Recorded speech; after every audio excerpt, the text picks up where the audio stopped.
Question? తెలుస్తున్నానండి.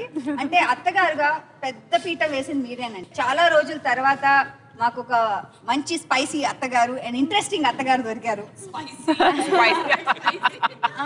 Interesting అత్తగారు దొరికారు. Normal గా తెలుగు సినిమాల్లో క్యారెక్టరైజేషన్స్ చేస్తున్నప్పుడు లేడీస్ కి అరుదుగా మంచి అవకాశాలు దొరుకుతూ ఉంటాయి. అలాంటి అవకాశాల్లో మీది పెద్ద పీట వేసింది సినిమా అని చెప్పాలి. I think I take this as an opportunity. Thank you so much. నన్ను నమ్మి అంత మంచి క్యారెక్టర్ నాకు ఇచ్చినందుకు చాలా చాలా థ్యాంక్స్. ఇంకొకటి ఏంటంటే ఈ సినిమాలో నా నా ఇన్పుట్ ఏదీ లేదు, చిలక అనమాట. నేను షార్ట్ ముందు కరెక్ట్గా ఆయన చెప్తే అది అలా పలకడం జరిగింది. డబ్బింగ్లో కూడా ఆయన అలా చెప్పడం, నేను అలా పలకడం జరిగింది. So it is credit, entire credit is for Anil. Anil గారు, ఇంతకీ అసలు ఫస్ట్ క్వశ్చన్ మిమ్మల్ని అడుగుదాం అనుకున్నాను, కానీ లేడీస్కి ఛాన్స్ ఇచ్చాను.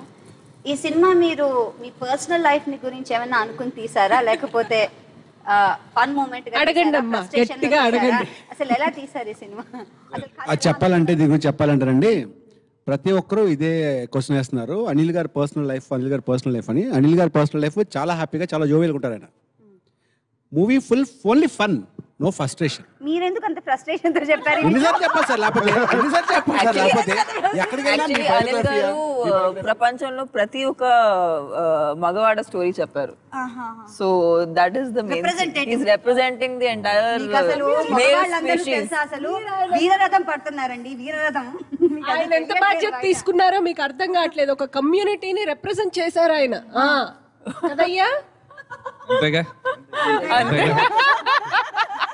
ఇవాళ ఆడవాళ్ళ డామినేషన్ ఎంత అంటే మీరందరూ అంతేగా అంటే కూర్చోవాలి. సినిమా క్లైమాక్స్ లో కూడా అద్భుతమైన మెసేజ్ చెప్పాం. వెంకీ గారు వరుణ్ కలిసి చెప్పారు, ఒక అద్భుతమైన మెసేజ్ ఇచ్చాం కదా సార్ ఆడవాళ్ళకి. చెప్పేసి మీరు చెప్పారు, నాకు గుర్తుండు అదే చెప్పారు. నాకు గుర్తుండేది అదొక్కటే. సో ఏదున్నా వాళ్ళు ఎలా టార్చర్ పెట్టా, ఏం చేసినా, అంటే వాట్ ఎవర్ ఇట్ ఈస్, ఏం చేసినా ఒకటే పదం, అంతేగా.